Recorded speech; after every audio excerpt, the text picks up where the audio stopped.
Selamat sore para sahabat netizen. Salam dari Amsterdam. Sebagaimana biasa, saya ingin bercerita sedikit tentang aspek-aspek sejarah Indonesia yang ada di Belanda.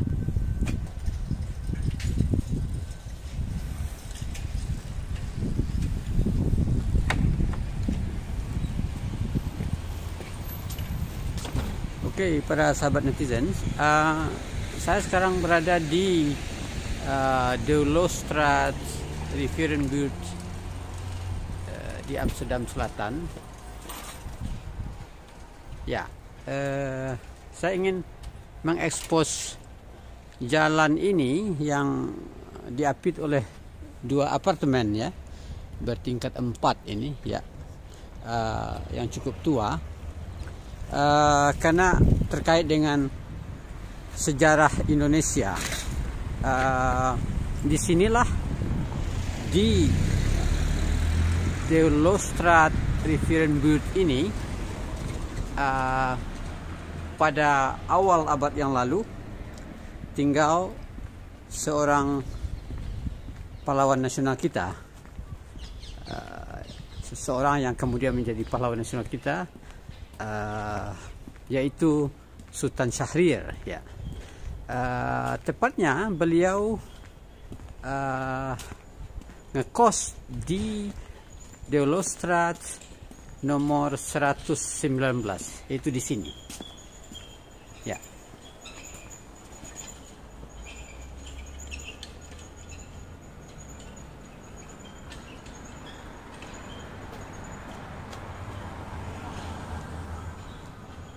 Ya, jadi Sultan Syahrir tinggal di nomor 119 ini sejak dia sampai di Amsterdam pada tahun 1929.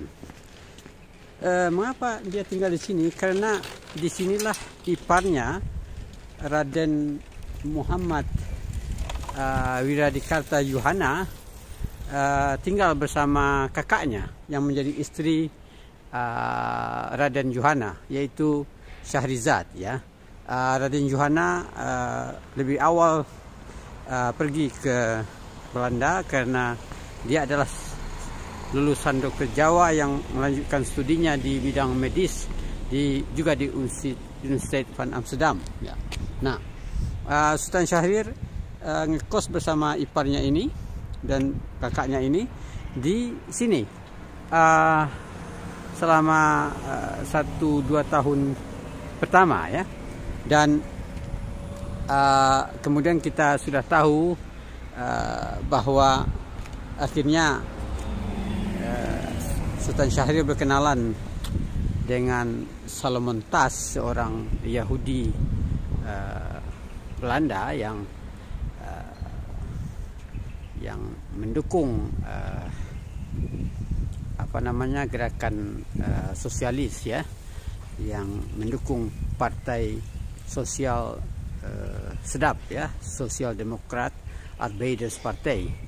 Nah, karena punya kesamaan ide, akhirnya mereka bersahabat. Tetapi apa yang terjadi kemudian adalah bahwa Sultan Syahrir jatuh cinta kepada istri Saltas, yaitu Maria de Cittau.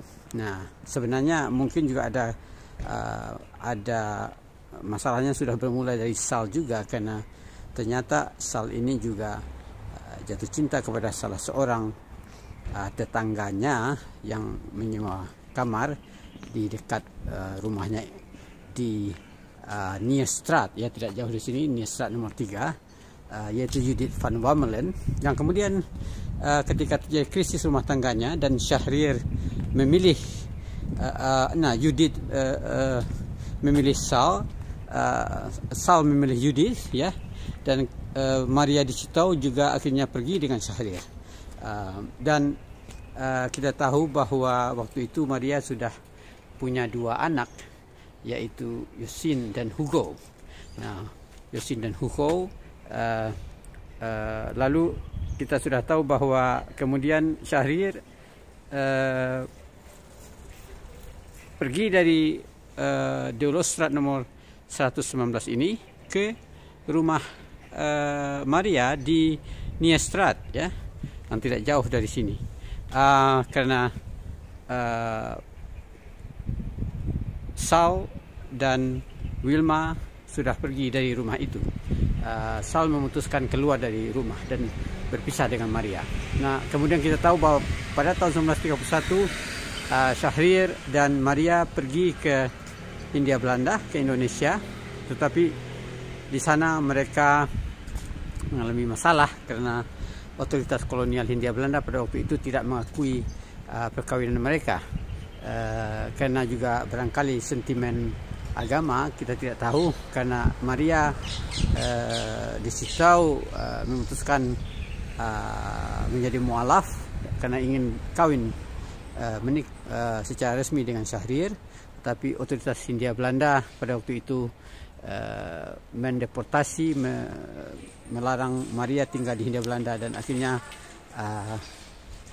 mereka berpisah. Nah, demikianlah kisah hidup Sultan Syahrir selama berada di Belanda yang terkait dengan rumah ini, rumah Deulosstraat nomor 119 ini. Dan kalau kita berefleksi hari ini, kita merasa bahwa banyak hal unik dalam kehidupan para founding fathers bangsa kita pada masa lampau, ya, ketika mereka berada di Belanda. Antara lain kisah hidup Syahrir yang unik ini.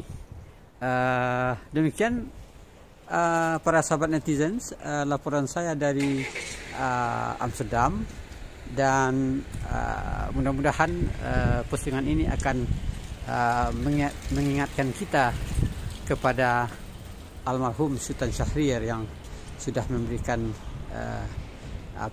pikiran dan tenaganya untuk Indonesia.